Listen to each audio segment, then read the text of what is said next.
Hello అండి, welcome to my channel.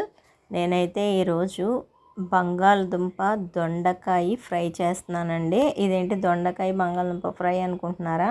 ఇది చాలా బాగుంటుంది. దొండకాయ ముక్కలు బంగాళదుంప ముక్కలు మనము పలచగా కోసుకోవాలి.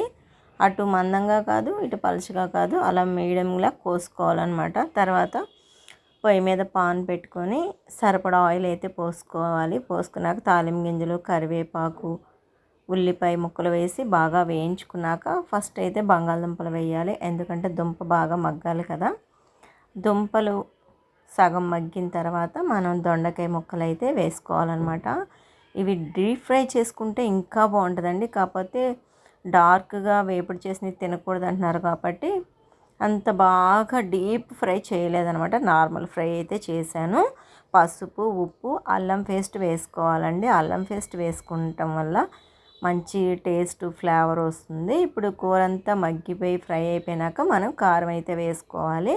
కారం వేసుకొని ఒకసారి కలిపేసుకున్న తర్వాత మన దగ్గర మసాలా ఉంటుంది కదా, కస్తూరి మేతి, కొత్తిమీర, గరం మసాలా వేసుకొని దింపేసుకోవడమే. ఇది అసలు చపాతీలోకి, పరోటాలోకి బాగుంటుంది. అలాగే రసం పెట్టుకున్న, పప్పుచారు పెట్టుకున్న, ఉట్టి చింతపండు చారు పెట్టుకున్నా కూడా బాగుంటుంది.